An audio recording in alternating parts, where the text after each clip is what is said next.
Bismillahirrahmanirrahim. Alhamdulillahirabbil alamin, nahmaduhu wa nasta'inuhu wa nastaghfiruhu wa na'udzubillahi min syururi anfusina wa min sayyiati a'malina may yahdihillahu fala mudhillalah wa may yudhlil fala hadiyalah. Asyhadu an la ilaha illa anta asyhadu an la ilaha illallah asyhadu anna Muhammadan abduhu wa rasuluh la nabiyya ba'da. Qala Allahu ta'ala fil Qur'anil Karim, ya ayyuhalladzina amanu kutiba alaikumusiyam kama kutiba alal ladzina min qablikum la'allakum tattaqun.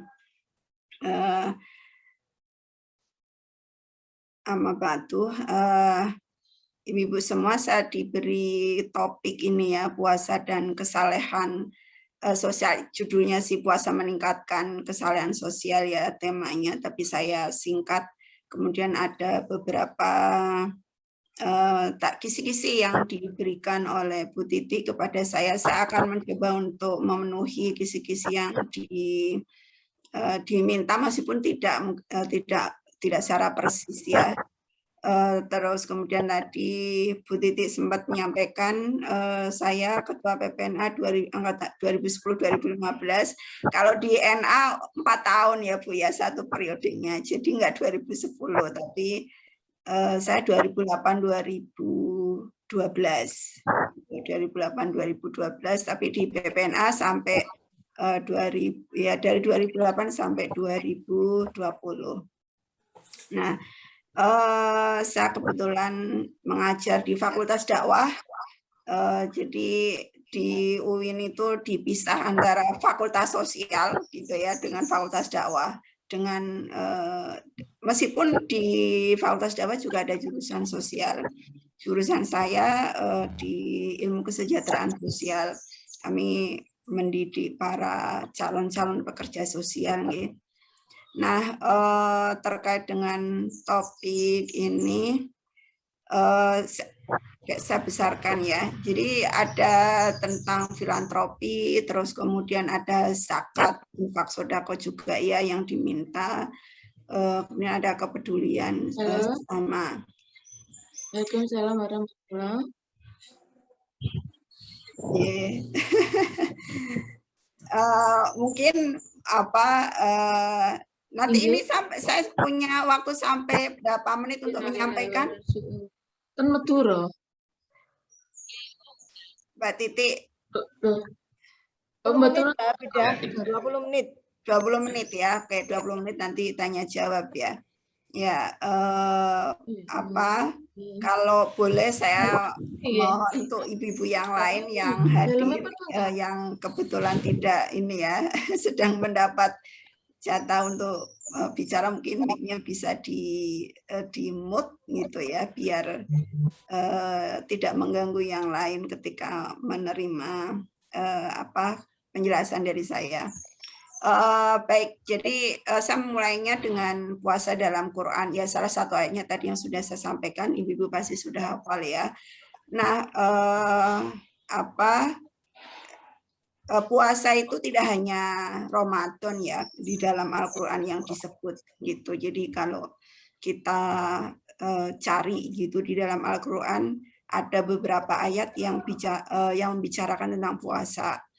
Kalau puasa Ramadan, khusus Ramadan memang ada di Al-Baqarah 183 sampai 185 ya.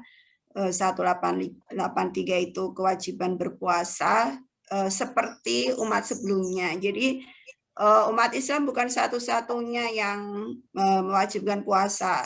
Di Kristen, Yahudi, terus kemudian Hindu, Buddha gitu juga ada puasa juga. Gitu. Jadi ini bukan hal yang baru gitu ya di dalam Islam gitu. Bahkan kalau kita belajar puasa Ramadan itu baru diwajibkan ketika di Madinah gitu. Jadi di Mekah belum ada kewajiban untuk berpuasa selama Ramadan. Tapi apakah kemudian Rasulullah dan para sahabat di Mekah nggak puasa gitu ya? Mereka puasanya puasa 3 bulan. Jadi karena ya punya kebiasaan itu ya, puasa di 3 bulan selama 1 bulan. Jadi yang bulan Komariah itu loh 13, 14, 15 ya. Nah, itu sudah dilakukan jauh sebelum puasa Ramadan diwajibkan. Nah, kemudian di Al-Baqarah 184 lebih fokus tentang rukhsah. Nah, rukhsahnya ini juga puasa menjadi bagian dari rukhsah itu gitu ya. Apa ya Bapak ibu-ibu pasti juga sudah hafal gitu ya. Kalau yang sakit atau musafir dia boleh kodok gitu di hari yang lain atau gitu ya. Nah, bagi yang nggak kuat puasa misalnya ibu hamil kadang-kadang terus kemudian lansia gitu ya. Ada juga yang para ulama menyebutkan para pekerja perbankan misalnya yang dia harus bekerja di bulan puasa, dia boleh nggak puasa gitu ya. Nah kalau dia nggak puasa, dia harus membayar fidyah dengan memberi makan orang miskin. Kemudian di Al-Baqarah 185 disebut secara khusus bahwa berpuasa yang ditentukan, yang diwajibkan itu adalah di bulan Ramadan secara penuh ya. Dan kalau tidak bisa memenuhi 1 bulan, maka harus mengkodok bagi yang tadi yang musafir dan yang sakit.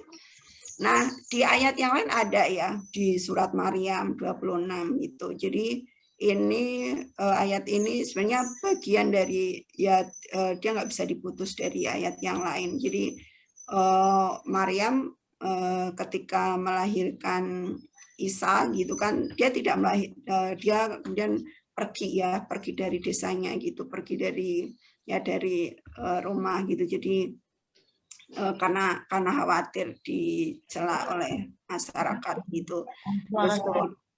Terus kemudian berada di jalan itu di tengah perkebunan kurma gitu, terus kemudian lapar gitu. Nah, oleh Allah melalui malaikat Jibril kemudian diminta untuk menggoyangkan pohon kurma ya, biar kurmanya berjatuhan dan bisa dimakan. Kemudian oleh Jibril dikasih tahu gitu. Nanti kalau ada orang lewat nanyain kamu gitulah bahasanya ya. Kamu bilang aja bahwa saya bernazar puasa gitu, tidak akan berbicara dengan siapapun. Jadi puasanya Maryam adalah puasa tidak bicara gitu. Jadi dia nggak ngomong. Jadi kalau ada orang nanya, kok kamu sendirian nggak ada suami punya anak di sini gitu, itu dia nggak akan jawab gitu. Dia hanya jawab saya sedang puasa gitu. Jadi dia nggak ngomong ke orang lain gitu. Nah puasa yang sama mirip ini juga dilakukan oleh Nabi Zakaria ya, waktu memohon kepada Allah untuk punya anak gitu, karena sudah tua, tidak juga punya anak, kemudian berdoa oleh Allah, boleh, oke aku akan diberi anak, tetapi kamu harus puasa 3 hari berturut-turut, tidak boleh ngomong dengan siapapun. Dan Nabi Zakaria melakukan itu, dan kemudian istrinya di surat yang lain. Nah ini puasa juga sebagai kafarat sumpah. Jadi kafarat sumpah itu maksudnya kalau kita bersumpah, bernadar misalnya ya, melakukan sesuatu, tapi kita melanggar sumpah kita gitu ya, janji kita itu, misalnya janji besok kalau saya gaji 13 gitu misalnya ya, nanti saya mau sedekah sekian gitu, tapi ternyata nggak kita lakukan ya. Nah, itu berarti kita melanggar sumpah kita gitu. Nah, kalau dilanggar maka di Al-Maidah 89 itu kita diminta memberi makan sebuah orang miskin gitu dari makanan yang biasa dimakan. Jadi makanannya harus sama dengan yang kita makan, kualitas berasnya, kemudian pakaiannya juga kalau kita beli pakaiannya yang bagus ya, yang dikasihnya yang bagus gitu ya, atau dengan memerdekakan budak. Nah, kalau tidak sanggup gitu ya, tidak bisa ngasih ngasih makan nggak bisa, ngasih pakaian nggak bisa, memerdekakan budak nggak punya budak, ya puasa selama 3 hari. Jadi itu namanya kafarat sumpah ya, diminta untuk puasa 3 hari. Kalau di Ramadan kan ada juga ya, tapi itu hadis ya yang menyatakan gitu. Jadi kalau kita ya orang yang puasa kemudian melakukan hubungan suami istri di siang hari gitu, maka dia kan berarti puasanya batal, bukan hanya batal tapi dia juga harus dikena denda ya, dendanya 2 bulan puasa berturut-turut gitu. Nah itu puasa lagi juga gitu ya. Di Al-Maidah 95 ini juga ada kafarat juga ya. Jadi membayar denda dengan berpuasa juga. Tetapi bagi siapa? Bagi mereka yang haji.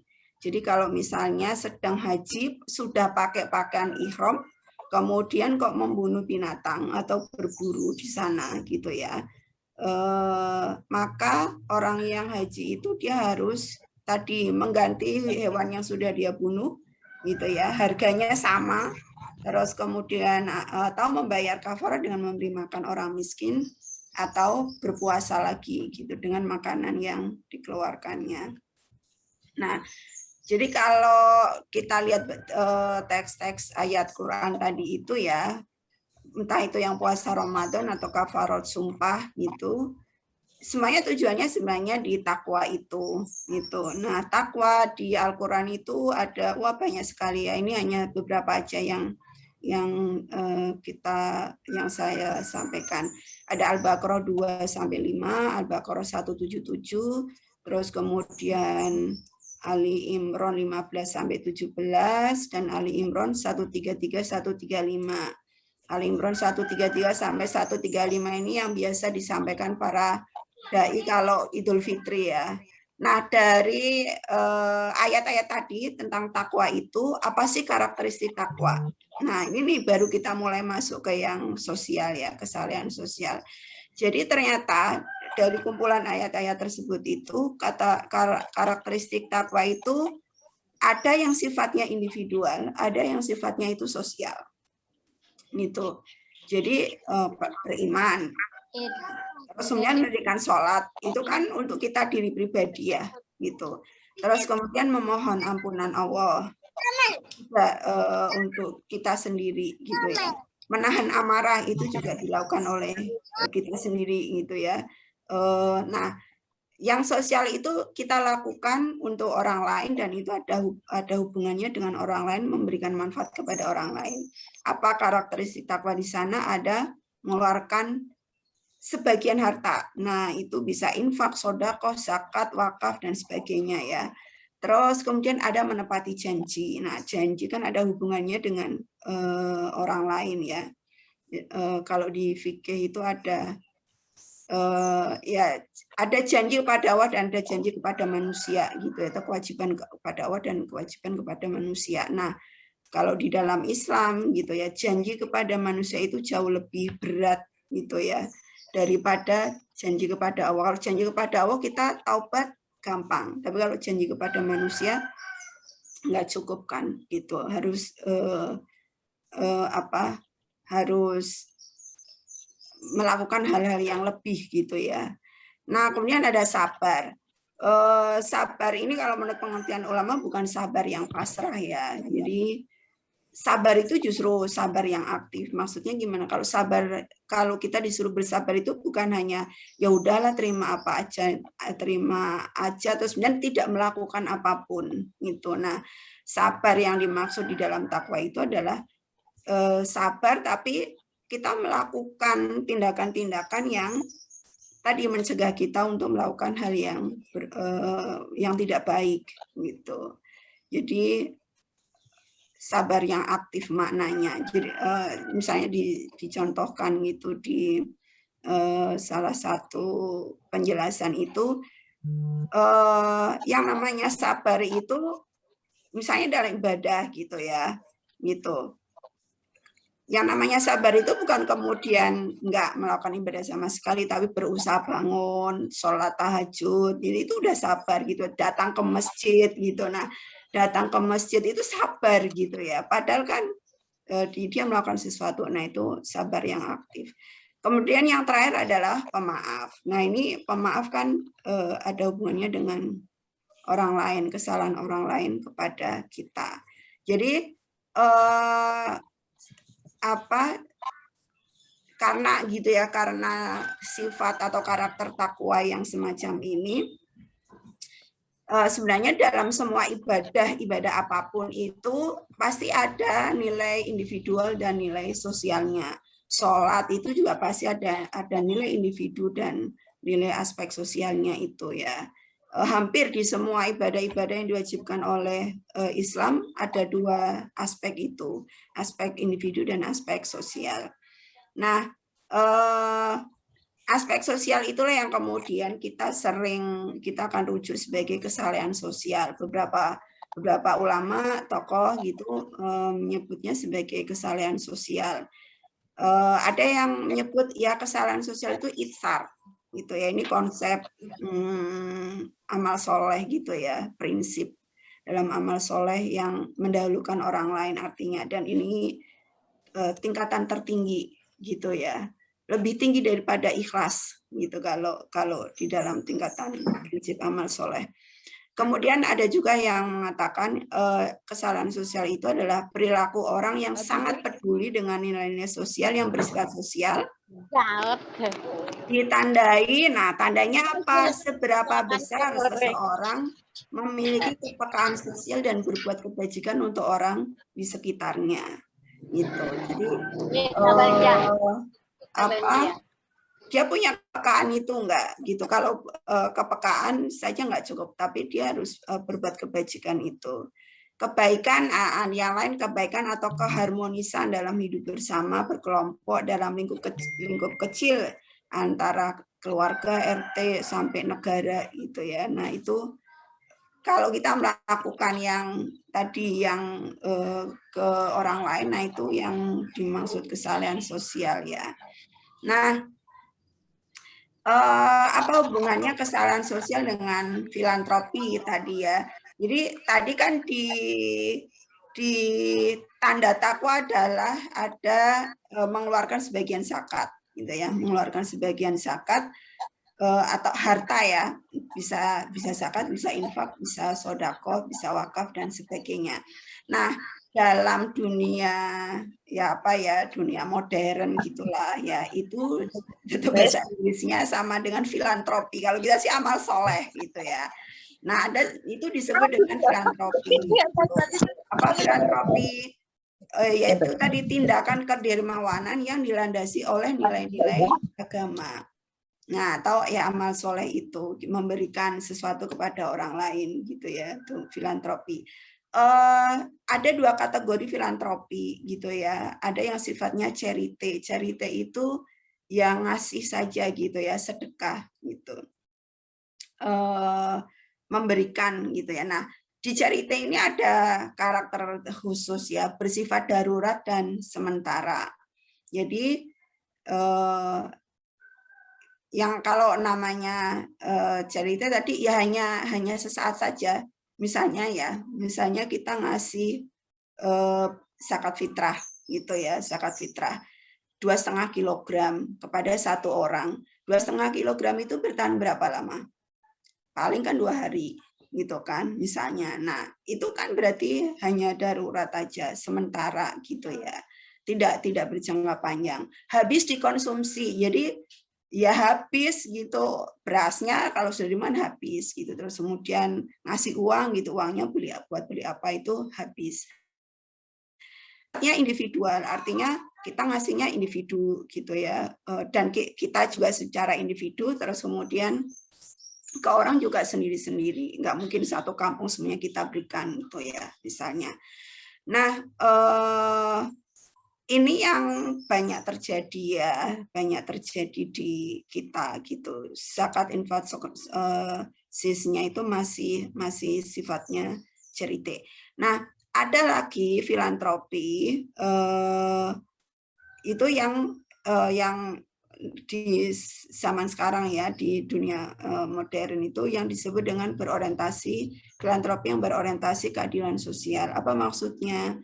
Jadi kita memberikan kedermawanan, memberikan harta kita, gitu ya, memberikan zakat infak sodako, tetapi tujuannya untuk perubahan sosial secara struktural dan kultural. Struktural itu maksudnya apa? Struktural itu maksudnya misalnya sampai tingkat kebijakan gitu ya, kebijakan kepala desa, kebijakan negara gitu kan. Itu nah, jadi itu yang dimaksud dengan struktural atau merubah sistem. Nah, gitu, merubah sistem di masyarakat. Jadi misalnya kalau petani kan atau pedagang biasanya ada sistem rentenir gitu ya. Nah, kalau kita mencoba memerangi rentenir itu kita melakukan perubahan sosial secara struktural dan kultural. Ya, kalau kultural yang biasa ya pendidikan gitu tuh. Nah, karakteristik yang lainnya adalah kalau berorientasi keadilan sosial itu bersifat pemberdayaan. Jadi memberdayakan orang, merubah nasib orang itu.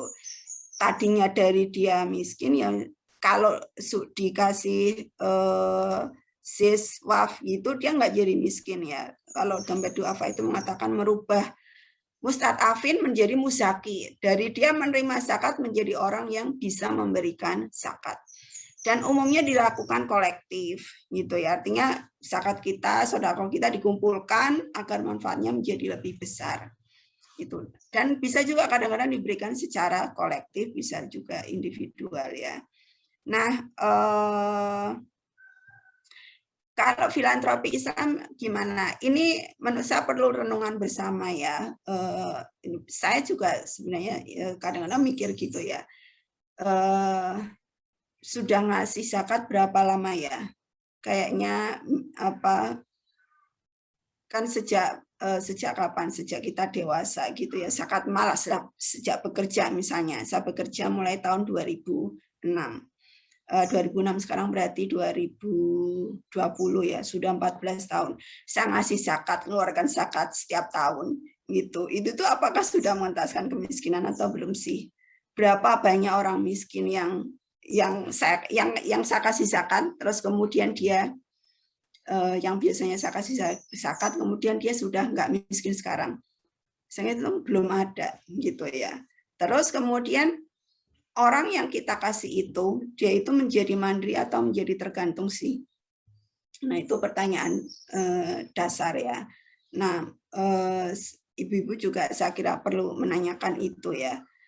Kalau ngasih zakat selama ini gitu ya, itu apakah sudah bisa merubah gitu ya, merubah orang itu menjadi berubah nasibnya, nggak jadi miskin lagi, sudah bisa berzakat ya gitu ya, paling gampang gitu. Nah, itu pertanyaan besar yang mesti kita renungkan. Nah, agar menurut saya kalau kita pingin ada perubahan gitu ya dengan zakat yang kita keluarkan, Kemenak ada indikator kesalahan sosial itu. Jadi nggak hanya mengeluarkan tadi, biar nggak hanya charity ya gitu.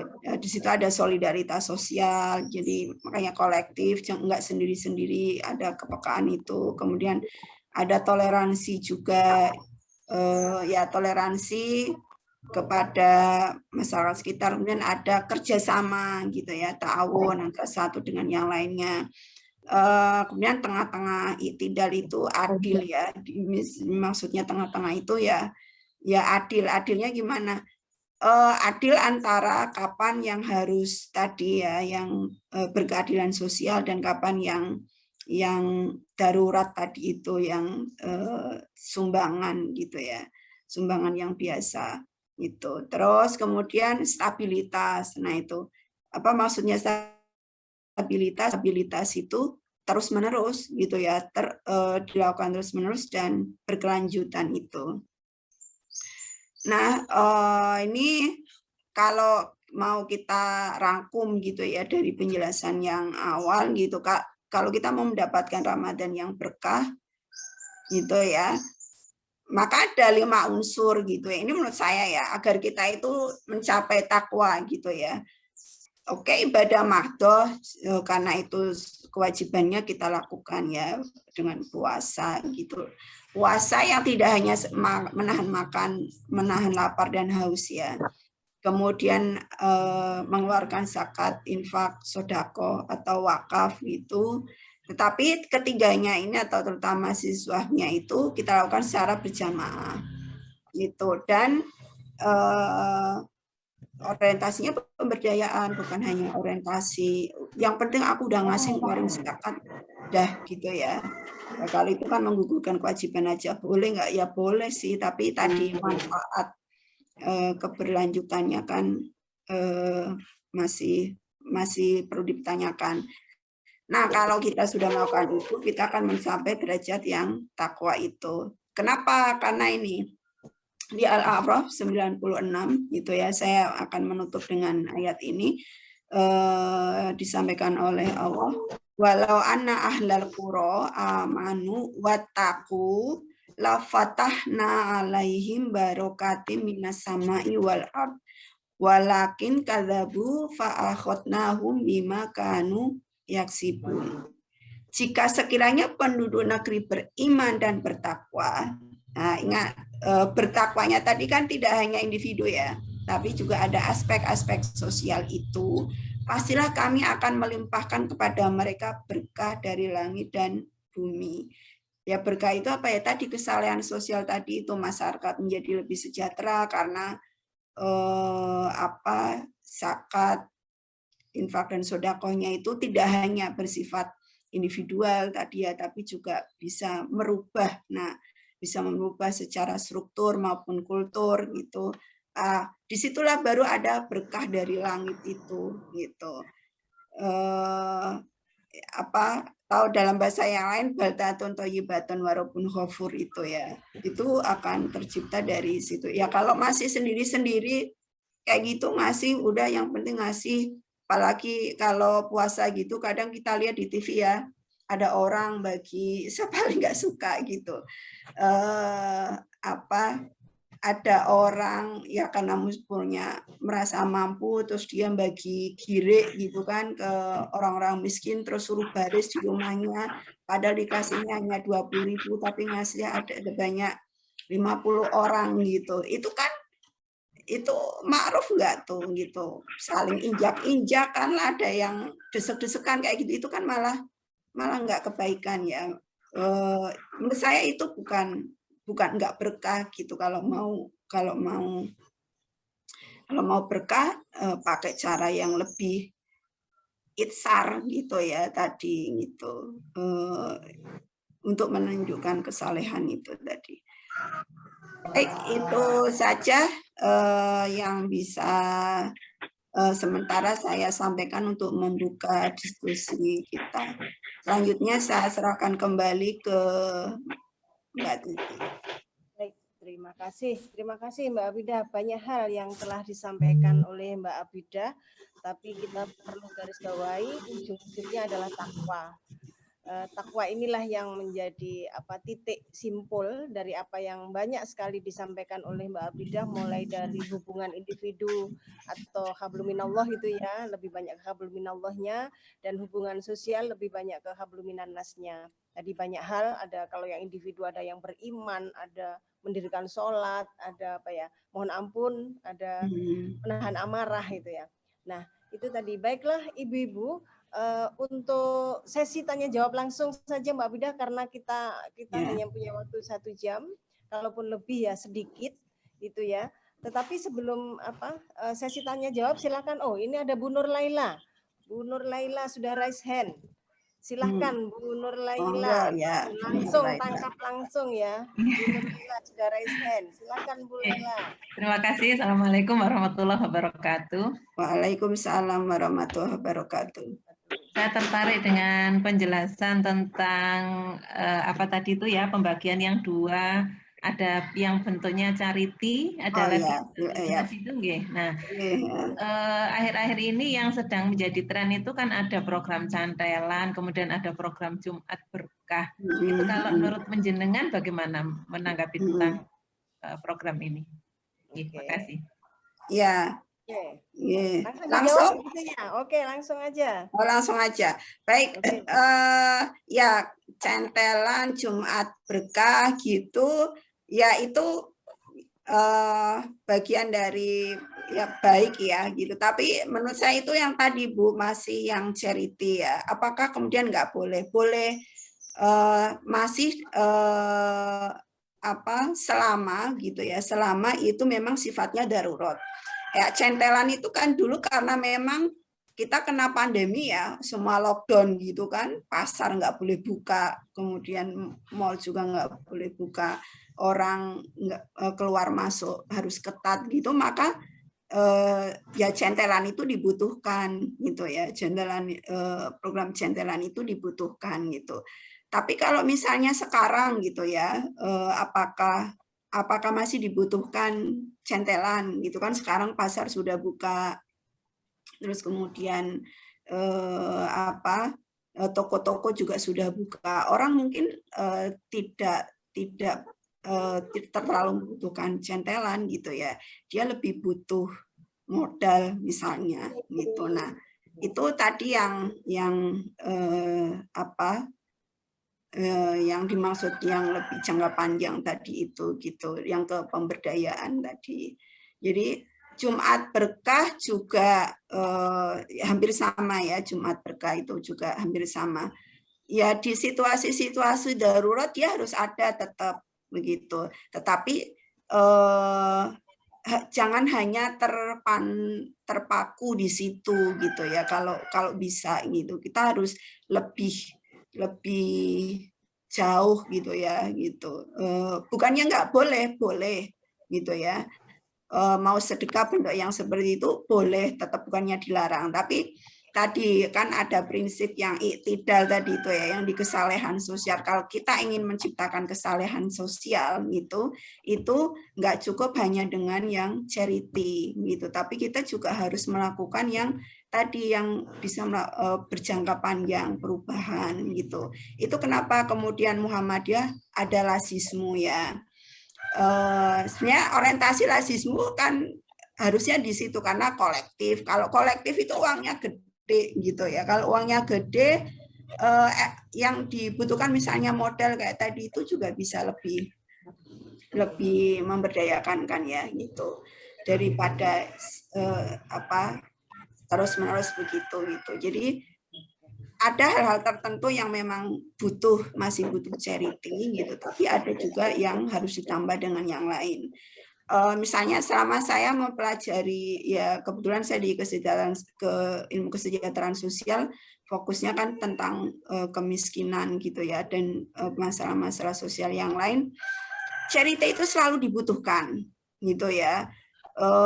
Ada misalnya saya pernah menangani kasus ada ibu-ibu gitu ya, dia punya 4 anak, punya bayi, ditinggal suaminya karena suaminya rajin ibadah gitu ya, jadi kayaknya suaminya ikut jamaah tabligh gitu ya, kemana gitu, kalau pulang kerja gitu, disuruh kerja gitu, suaminya jawabnya rezeki itu kan dari Allah.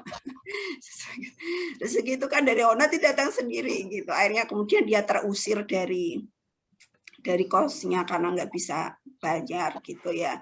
Nah, orang kayak gini dia butuh uang cash gitu ya, dia butuh charity tadi itu gitu. Tapi kalau misalnya saya ngasih uang cash ke dia gitu, 200.000 kan habis. Padahal dia butuhnya apa? Dia butuh rumah gitu. Dia butuh kos, dia butuh tempat untuk tinggal karena diusir oleh pemilik kos karena nggak bisa bayar gitu ya. Ya, akhirnya saya ada teman-teman gimana nyarikan rumah murah gitu ya, kita kemudian hubungkan ke rumah susun sederhana yang kebetulan ada di Yogyakarta, kita lobby gitu ya. Wah, kita masuk di sana daftar, antrinya banyak ya Mbak. Gitu. Jadi ini harus ngasih loh, Pak ini darurat Pak gitu. Boleh nggak Pak ini karena kondisinya gini-gini. Ya udah nanti saya usahakan ya Mbak ya. Alhamdulillah kemudian dia bisa masuk prioritas gitu ya. Jadi tadi ada orang yang charity itu pasti tetap dibutuhkan gitu, hanya tadi kan ada prinsip iktidal tadi itu ya, yang seimbang gitu, jangan charity terus. Nah ya adalah yang digunakan untuk yang tidak charity tapi untuk yang berkeadilan sosial tadi itu yang lebih jangka panjang. Begitu Bu Nur Laila. Baik. Ya, terima kasih. Ya, terima kasih Bu Laila. Jadi Mbak Ila ini saya biasa. Mbak Ila ini senior kita juga, Mbak Bida. Baiklah Ibu-ibu, silahkan untuk pertanyaan selanjutnya atau halo, sorry, kok jadinya ini ya? Halo? Ya, halo, dengar Mbak. Ya, oke. Ada pertanyaan yang lain? Dan sebelumnya akan saya sampaikan juga, ini sedikit promosi dari pimpinan daerah Aisyah Kota Surabaya, Mbak Bidah, bahwa seminar ini dilakukan 5 seri. Ada seri yang ketiga dan seri yang keempat sama dengan perspektif ekonomi. Nah, ini judulnya lebih kepada bijak mengelola keuangan keluarga. Jadi ibu yang telah hadir di dalam room Zoom ini, silahkan hadir kembali di minggu depan untuk tema yang lain gitu ya. Dan alhamdulillah pagi hari ini yang hadir di Zoom kita Mbak Bida, ada sekitar 520 orang dari ini ada yang dari Lamongan, dari ini 52 di sini di Zoom saya. Itu beda Mbak, jadi tampaknya gitu. Beda. Oke. Baiklah Ibu-ibu, ada yang perlu ditanya kepada Mbak Abidah mumpung beliau masih berada di Surabaya ini. Jadi beliau ada tinggal di Yogyakarta dan kali ini saya comot untuk datang di Surabaya bersama ibu-ibu. Seperti yang telah disampaikan Mbak Abidah tadi bahwa pertanyaan Bu Ila sangat baik sekali. Jadi centelan Jumat Berkah itu sepertinya sudah menjamur dan berterusan gitu ya karena banyak orang yang tetap bersedekah gitu ya. Tetap bersedekah di hari-hari Jumat itu dan centelan juga ternyata kalau melihat yang disampaikan Mbak Abidah itu kan ada masa-masanya gitu ya Mbak ya. Bahwa centelan itu ada masanya. Kalau misalnya memang sudah tidak dibutuhkan darurat berarti ya bisa berhenti begitu ya. Ya, atau digabung gitu, berubah gitu ya. Misalnya Jumat Berkahnya tadinya kan biasanya kan sayur-sayuran apa-apa gitu kan. Gitu. Nah, mungkin gitu bisa uangnya saja gitu, tapi kemudian diberikan dalam bentuk yang lain gitu ya. Kalau ada yang butuh modal gitu ya, itu mungkin itu akan lebih kan berjangka panjang ya, kan lebih baik jadi dikumpulkan gitu. Ini aja ya. Silakan Ibu Mbak Bidah. Silakan Ibu. Iya. Assalamualaikum warahmatullahi wabarakatuh. Waalaikumsalam warahmatullahi wabarakatuh. Saya lanjut dari program centelan. Saya anggap saya anggap di sekitar rumah dan masjid tempat saya sholat itu saya anggap banyak sudah. Lalu saya limpahkan khusus untuk Aisyah gimana pun. Aisyah warga kalau program centelan kan umum siapa yang ngambil ya. Ini saya limpahkan untuk khusus Aisyah yang kurang beruntung, tapi dengan porsi yang lebih banyak. Jadi minimal satu bungkusan itu 50.000. Ada beras, ada macam-macam sembako. Bagaimana kalau bagaimana kalau begitu? Jadi tidak siapa saja bisa. Ini hanya diambil dari warga Aisyah dan diajak ngaji dulu. Setelah itu pulangnya diberi itu. Bagaimana kalau seperti itu? Apa sama dengan yang centelan ini? Centelan sudah tidak ada, saya berhentikan. Saya ganti seperti itu. Tapi khusus anggota Aisyah, Bu. Iya. Bisa saja sih Bu gitu ya. Kayak di tempat saya itu kan kita nggak ada buka bersama ya. Gitu. Akhirnya kemudian buka bersamanya, uang buka bersama itu dibentukkan sembako gitu, dibentukkan sembako dikasihkan. Jadi setiap pekan itu dikasih sembako kalau di tempat saya ya, karena kan uangnya kita gabung terus yang membutuhkan itu ya kebetulan di Kerapiak sudah agak makmur ya. Ya ada sih yang belum mampu tapi sedikit jumlahnya gitu. Jadi setiap minggu itu pasti ada paket sembako. Nah, itu bagus kalau bisa berkelanjutan gitu ya. Jadi tadi kan ada stabilitas tadi itu ya, ada sahabat tadi itu. Jadi enggak hanya sekali gitu tapi bisa berkelanjutan. Tapi memang harus dilihat juga ya Bu ya. Ya kadang agak mungkin enggak harus sembako terus juga bisa gitu ya, tergantung lihat kita ya. Dia butuhkan apa gitu, karena kadang misalnya ini evaluasi dari program pemerintah. Program pemerintah itu kan ada program bantuan sembako gitu ya. Tapi ternyata sembakonya banyak yang nggak dibutuhkan oleh orang yang dikasih sembako gitu. Lah mereka, saya itu lebih butuh uang cash daripada sembako gitu, mereka bilangnya. Loh kenapa? Lah saya petani dapat setiap hari, saya punya beras sendiri, ngapain saya dikasih sembako gitu kan? Ngapain saya dikasih beras, wong saya udah punya beras gitu. Jadi apa yang dibutuhkan itu juga perlu dilihat ya, ini kira-kira dia butuhnya apa gitu. Misalnya ya kadang tadi bentuknya lain kan bisa juga ya, yang sesuai yang dibutuhkan itu apa gitu. Mungkin butuhnya mukena gitu kan, siapa tahu ya. Ada pakaian layak pakai Bu. Layak pakai gitu kan, dia nggak butuh sembako. Kemarin dari masjid sana udah dapat, dari sini udah dapat gitu. Mungkin dia, tapi kalau dia ke masjid kok mukenanya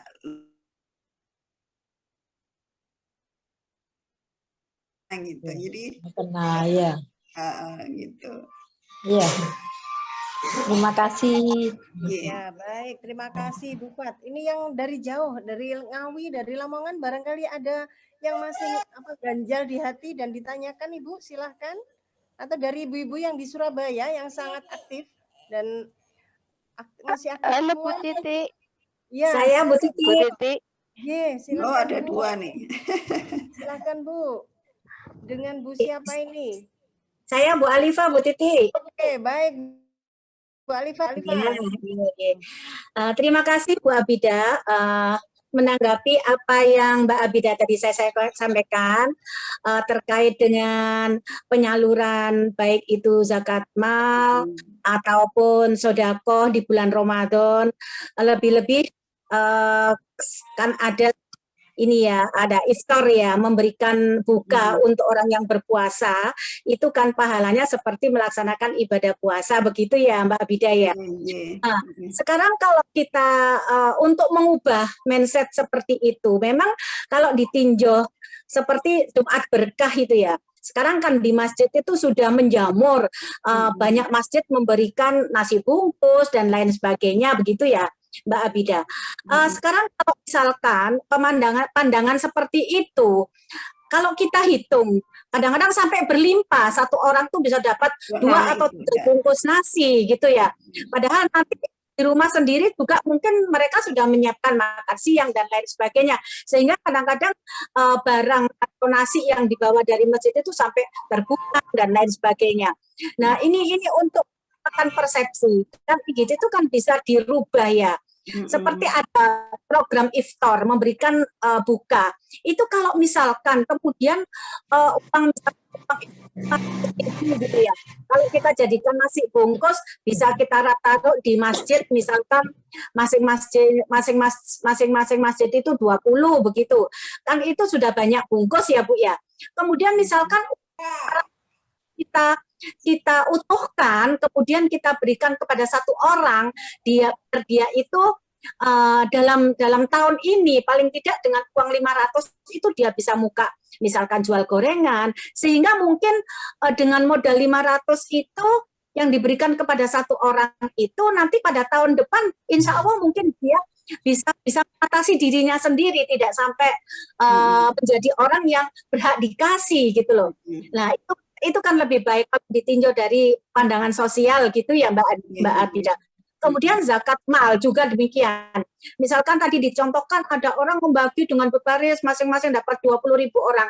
Misalkan kemudian diberikan kedua, misalkan zakat yang diberikan 1 juta misalkan, kemudian itu hanya diberikan kepada 2 orang dengan catatan untuk modal, misalkan dia tukang cukur, kita berikan alat cukur, sehingga mungkin tahun depan derajat kehidupannya itu lebih naik sedikit lah, paling tidak dia bisa mengatasi kehidupan sehari-harinya. Itu bagaimana Mbak Abida? Kan lebih baik kalau ditinjau dari pendidikan sosial, pandangan sosial gitu loh. Cuman untuk merubah mindset seperti itu, kalau orang itu berzakat itu harus dibagi kepada banyak orang walaupun jumlahnya sedikit, itu kan masih agak susah.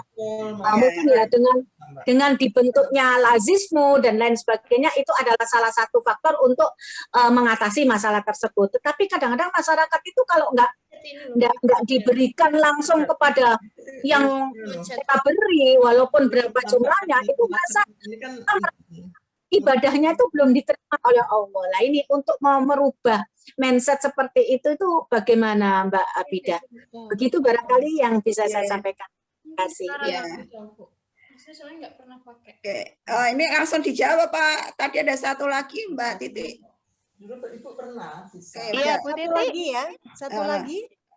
Bu Titi, Bu Farida bisa? Oke, Bu Farida silakan. Iya. Oke. Terima kasih Bu Abida atas waktunya. Gimana? Iya. Silakan Bu Farida. Sudah dengar? Ya, sudah dengar. Oke. Terima kasih Bu Abida. Begini.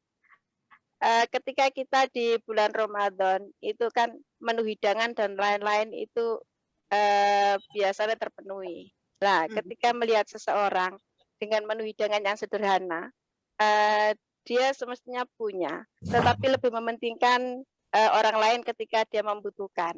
Dia sangat sederhana sekali dalam kehidupan sehari-harinya. Lah, dilihat dari sini, pada sudut agama Islam, itu dia termasuk orang yang sudah soleh, solihah ke tingkat ketakwaannya, karena dia selalu mengutamakan orang lain daripada dirinya. Seperti itu, terima kasih. Ya. Baik. Terima kasih Bu Farida. Ada 2 pertanyaan tadi Mbak Abida. Jadi bagaimana merubah mindset ya yang dari Bu Alifah. Betul. Terus yang kedua ini tingkat kesolehan seseorang itu apakah bisa diukur dari dia mendahulukan orang lain gitu daripada dirinya sendiri. Silakan Mbak Abida. Ya. Oke, yang tadi Bu Alifah ya. Saya setuju dengan Bu Alifah tadi itu ya. Jadi ini misalnya ya pengalaman pribadi gitu, atau mari kita bayangkan kalau kita menjadi orang yang berzakat ya, berzakat ke banyak orang gitu, tapi kondisinya nggak berubah, tapi kita bantu 1 orang kemudian kondisinya membaik, bisa kemudian di tahun berikutnya menerima zakat, itu kebahagiaannya pasti beda toh. Kalau saya bayangin rasanya kan wah lebih ini ya, wah ternyata tadi lebih berdampak tadi itu yang terakhir tadi itu ya. Nah, bagaimana cara merubah mindsetnya? Ya bisa dimulai dari kita mulai dari lingkungan kita dulu aja gitu ya, tahu diri sendiri gitu ya, dari diri sendiri gitu.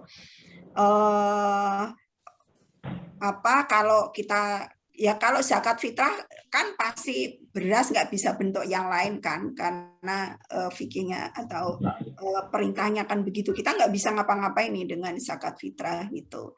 Tapi zakat fitrah yang dikumpulkan itu kan akan jauh lebih membantu gitu ya, karena kalau zakat fitrah yang dikumpulkan bisa dilempar ke daerah lain gitu daripada ke daerah sendiri gitu. Nah, mungkin tadi kita bisa misalnya kalau kita punya zakat mal gitu ya, kita bisa pilah gitu mana oke, untuk tetangga kita yang terdekat kita lihat kita harus masih membutuhkan yang cerita tadi gitu, mungkin nggak apa-apa, tapi sebagian itu kan bisa diberikan ke lazismu gitu misalnya ya. Jadi jangan dibagi sendiri semua gitu kan. Jadi kalau zakat mal itu kan ada 8 asnaf, dia harus dibagi 8 asnaf gitu. Kalau kita bagi sendiri gitu, entah ke tetangga kita atau kerabat kita yang dekat gitu, itu kan jumlahnya jadi kecil-kecil ya dapatnya. ya paling 100 ini berapa gitu kan. Gitu. Tapi kalau misalnya dikumpulkan di lembaga gitu atau lasis gitu misalnya, itu kan kumpulan dari banyak orang, kemudian tadi bisa untuk satu orang misalnya di lingkungan situ yang memang butuh modal dan sebagainya gitu. Jadi itu kenapa memang nggak bisa sendiri-sendiri. Begitu kalau kita mau melakukan yang tadi ya, yang berkeadilan sosial gitu, kita harus berjamaah. Karena kalau sendiri akan kecil. Gitu. Jadi bisa mulai dari diri kita sendiri, atau kemudian ya tadi kan ibu-ibu di Aisyah gitu ya, bisa di Aisyah dimulai gitu ya bersama-sama gitu. Zakatnya tadi zakat masing-masingnya dikelola dengan lebih baik gitu, insya Allah bisa dapat. Misalnya orang usaha kecil itu kan paling butuh hanya 500.000 gitu ya, atau 1 juta gitu. Nah, zakat atau infak dari yang centelan itu misalnya itu kan bisa dikasih. Kalau infak kan tidak terlalu ada aturan ketat ya, tapi kalau zakat kan memang harus 8 asnaf. Nah, maka memang tadi lewat lasismu gitu, atau lembaga atau bareng-bareng ya, kolektif. Kalau tidak harus lewat lasis nggak apa-apa, lewat Aisyah tapi bareng-bareng gitu. Nah itu akan jauh lebih berdampak ya, merubah lingkungan sosial. Ya caranya tadi dari diri sendiri, kemudian disosialisasikan ya, disosialisasikan ke masyarakat, ke pengurus-pengurus Aisyah gitu. Jadi bukannya nggak boleh, tapi sisihkan gitu, sisihkan dari sebagian zakat kita untuk lasismu gitu. Oke, sebagian dibagi sendiri boleh, tetapi sebagian sisihkan untuk yang misalnya bagian fisabilillah, bagian apa gitu ya kita kita lihat gitu ya, mana nih yang bisa diserahkan ke yang lain, mana yang bisa secara individu kayak gitu. Terus kemudian nah tadi kalau orang mendahulukan orang lain gitu ya, mendahulukan orang lain. Nah, ya itu kalau tadi definisi di kesalahan sosial itu ada namanya itsar itu gitu ya. Kalau orang idealnya memang ya itsar itu kesalehan yang paling tinggi gitu, kesalehan yang paling tinggi. Jadi kan ada di hadis ya, contoh itsar yang paling bagus adalah ketika di tengah medan perang ada sahabat yang ngasih air minum gitu kan, dia mau ngasih ke sahabatnya yang sedang terluka, terus kemudian dia dengar gitu yang mau dikasih ini yang terluka juga, sebelahnya dia merintih juga, terus kamu kasihkan aja ke dia gitu. Nah yang berikutnya begitu terus gitu ya, sampai kemudian dia kembali lagi ke yang pertama, orang yang pertama sudah meninggal gitu. Nah itu yang dinamakan itsar itu, jadi mendahulukan orang lain. Nah ada makna lain sebenarnya di itsar selain mendahulukan orang lain, memberikan yang terbaik gitu ya. Itu memberikan yang terbaik juga gitu. Artinya ketika kita memberikan kepada orang lain, kita berpikirnya apa sih yang terbaik dari dia gitu ya. Kualitasnya gitu ya. Jadi misalnya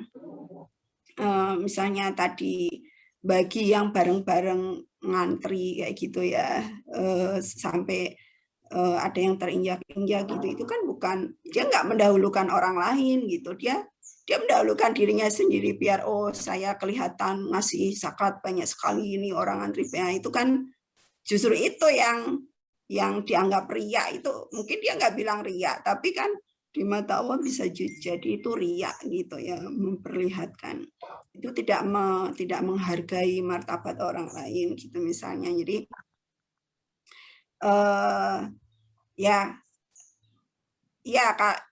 kesalehan tertinggi itu itsar tadi itu gitu.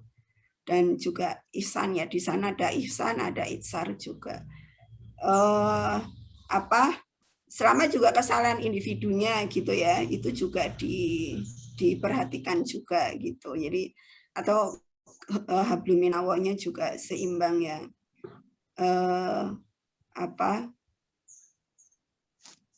ya tadi saya sempat menyebut bahwa kadang hubungan dengan orang lain itu, dengan manusia itu di mata Islam itu justru kadang lebih tinggi gitu ya dibandingkan dengan Allah gitu. Kalau dengan Allah itu gampang. Misalnya gini,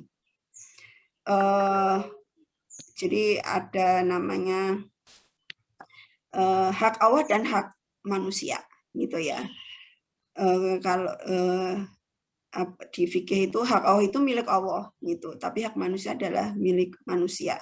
Sholat itu hak Allah gitu, tapi ada hak manusia yang lebih penting gitu ya, maka sholat itu bisa kemudian dipendekin gitu ya. Rasul kan begitu, kalau sholat lihat oh ini ada jamaah sahabat perempuan yang bawa anak, dia akan perpendek gitu sholatnya gitu. Nah, itu masih bisa ditolerir kalau hak Allah, tapi kalau hak manusia itu kadang nggak bisa ditolerir. Jadi ya itu bahkan di hal-hal yang ibadah mahdoh sekalipun gitu ya, itsar itu tetap diperhatikan gitu, menjadi kesalehan orang, bukan karena oh dia imam yang bagus itu bacaannya yang paling panjang gitu. Enggak juga gitu ya. Imam yang bagus itu imam yang justru tahu gitu jamaahnya itu siapa, dan dia bisa menyesuaikan sesuai dengan jamaahnya. Saya kira gitu ya. Baik, terima kasih banyak sekali sudah informasi sharing yang disampaikan oleh Mbak Abidah di kesempatan pagi hari ini. Sebetulnya sih waktu sudah habis, tetapi saya coba buka kembali pertanyaan. Satu lagi mungkin ya dari Ibu gabung. Satu lagi. Ini Bu Umi Farihah. Oke, Bu Umi Farihah, silakan. Nanti selanjutnya. Silakan Bu. Assalamualaikum warahmatullahi wabarakatuh. Waalaikumsalam warahmatullahi wabarakatuh. Singkat saja Bu. Mendengar tadi tentang program centelan yang namanya kurang efektif kalau dilanjutkan, karena program centelan diawali dari peristiwa pandemi yang pada waktu itu memang sangat sulit untuk berusaha. Jadi singkat kata, apakah program centelan itu perlu ditinjau kembali? Itu. Sebab sekarang kebetulan saya kepimpin ranting. Di ranting itu kalau sudah setiap bulan tuh pusing. Jadi artinya gini, apakah lebih baik ya? Jadi dana, alhamdulillah kami kok pada waktu Ramadan ini, karena setiap bulan itu kami harus mengeluarkan 1,2, sementara dana yang masuk itu cuma sekitar 250, jadi lebih banyak kurangnya. Kemudian pada waktu Ramadan alhamdulillah kami bisa menembak dari beberapa orang yang berkenan, bisa mengumpulkan uang sekitar 7 juta. Alhamdulillah. Nah, kalau memang program centelan perlu ditinjau kembali, kan uang segede itu kan bisa dipakai untuk modal beberapa orang. Kan harus ada keputusan dari PDA. Program centelan itu ditinjau kembali, jadi kami nggak mengadakan lagi untuk bulan yang akan datang. Matur nuwun. Assalamualaikum warahmatullahi wabarakatuh. Waalaikumsalam warahmatullahi wabarakatuh. Nah,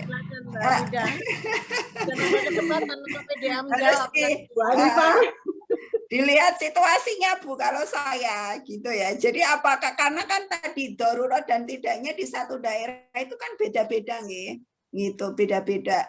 Ada misalnya di Jogja itu ya, ada yang satu kampung dia kena COVID gitu karena takziah, dan kemarin ya kan ada takziah itu positif COVID gitu. Mungkin yang lain sudah nggak lockdown, tapi dia akhirnya kemudian lockdown gitu kan. Ya centelan masih butuh di situ gitu.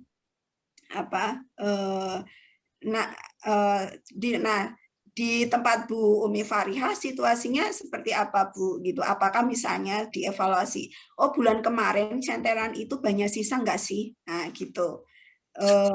Atau kok ini ada yang sisa? Kalau ada yang sisa itu kan berarti orang sudah nggak butuh lagi, sudah berlebih. Nah gitu. Atau Jumat Berkah itu ya gitu. Sehingga saya kalau misalnya di PP kan sebenarnya namanya kan Jumat Berkah itu bukan hanya centelannya gitu ya. bentuk centelannya kan bisa diubah gitu ya, tidak lagi sayur apa, tapi itu diubah sembako gitu kan, enggak dicentelin lagi gitu, tapi kasihkan diantar gitu misalnya ke yang membutuhkan, itu kan masih Jumat Berkah juga gitu ya, di hari Jumat gitu diselenggarakannya gitu. Jadi kalau saya gitu nggih, bukannya kemudian harus dihentikan ya berhenti atau tidak, itu melihat situasi. Kalau memang ibu-ibu kan yang tahu sendiri ya, apakah masih butuh orang dengan centelan itu. Ya indikator paling gampang itu menurut saya, centelannya selama beberapa bulan ini sisa nggak sih atau habis. Kalau habis berarti orang masih butuh. Nah, gitu. Kalau banyak yang sisa, banyak orang kok ngambil berlebih tadi seperti ceritanya Bu Hanifah gitu. Itu ini berarti udah over gitu ya. Ini mungkin diwujudkan yang lain saja gitu. Tidak lagi dicentelin gitu ya. Tapi diantar. Boleh menyentelkan itu kan hanya cara saja gitu. Tapi intinya kan sebenarnya adalah memberikan sedekah bagi orang yang sangat membutuhkan gitu. Centelan mengantar itu bagian dari model ya. Iya. Ya, baik. Mungkin Bu Alifah ada tambahan informasi untuk menjawab pertanyaan Bu Umi Farihah. Apakah harus ada titah dari PDA? Silahkan Bu Alifah. Iya. Terima kasih Bu Umi Farihah, bagus sekali. Memang disampaikan oleh Mbak Abida tadi, memang awalnya program centelan itu kan merupakan keputusan yang diinstruksikan dari PP, kemudian turun dan lain sebagainya, begitu ya. Yang memang diawali karena masa pandemi, begitu. Lalu dengan berjalannya waktu sampai dengan sekarang, dengan pasar-pasar sudah buka, orang juga sudah tidak susah untuk berbelanja dan lain sebagainya. Padahal sampai dengan sekarang Bu Abida memang dari kami itu semua program centelan dengan istilah centelan itu. Nah, termasuk juga di ranting Gunung Sari ini juga masih tetap istiqomah ternyata. Lah ini untuk mengembangkan manfaat dari program centelan yang sementara ini mungkin lebih efektif dijadikan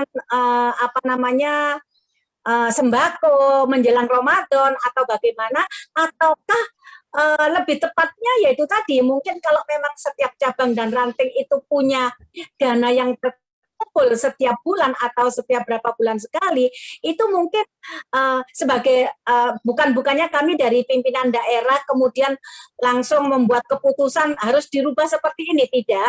Mungkin itu pengembangan program yang pada saat ini mungkin sepertinya kurang banyak manfaatnya, mungkin lebih kita tingkatkan, bisa kita alihkan dengan memberikan modal, begitu barangkali Bu Umi. Kalau bisa terkumpul misalkan ada 7 juta, alangkah baiknya kemudian dari ranting setempat kita lihat, dan di peta ranting itu kira-kira dari jamaah internal dulu, dari orang Aisyah, kira-kira mana yang dia itu masuk kategori menengah ke bawah, sehingga mereka itu butuh kita bantu secara finansial untuk mengangkat ekonominya, agar dalam masa pandemi ini kita bisa memberikan solusi untuk mungkin banyak keluarga yang terdampak karena PHK dan lain sebagainya. Itu saya kira lebih manfaat gitu ya Bu Abida ya, daripada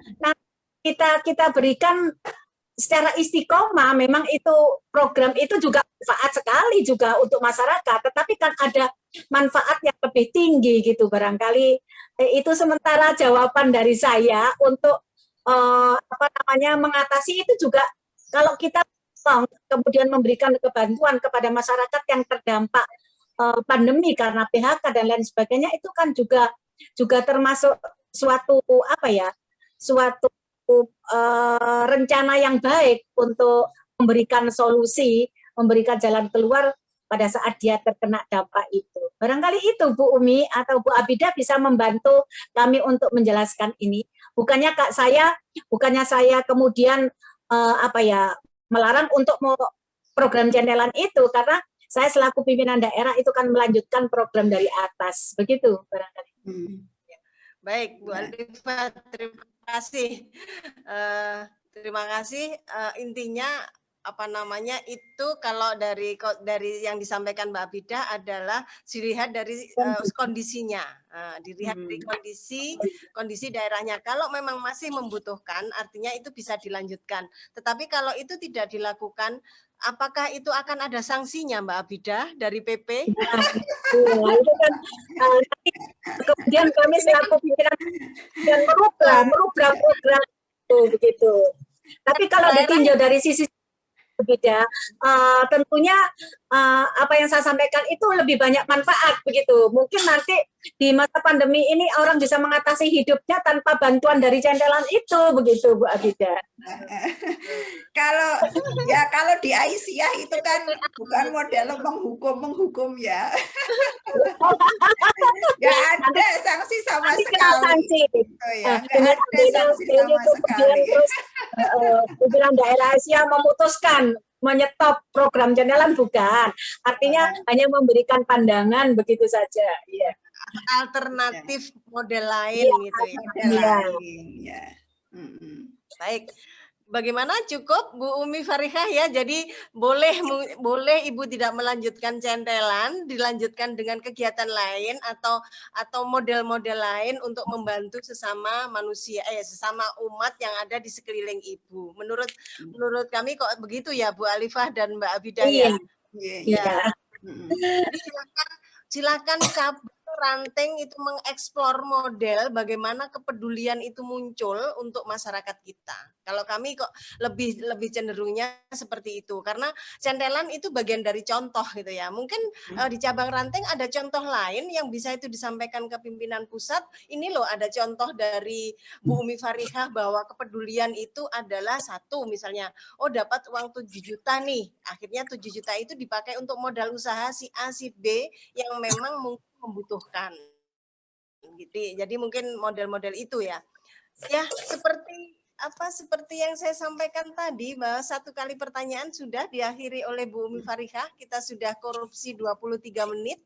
Tetapi saya akan merasa bersalah kalau tidak promosi untuk pengajian atau untuk seminar virtual ketahanan keluarga yang diselenggarakan oleh pimpinan daerah Aisyah Kota Surabaya, yang beliau mematok 5 seri dan hari ini adalah seri yang ketiga, dan minggu depan atau Sabtu tanggal 1 Mei 2021 adalah seri yang keempat yang tidak kalah menarik, adalah dengan tema puasa dengan perspektif ekonomi. Nah, ini nanti akan gayung bersambut. Sekarang sosial juga mengerucut ke ranah ekonomi, jadi bantuan-bantuan untuk meningkatkan usaha ekonomi keluarga.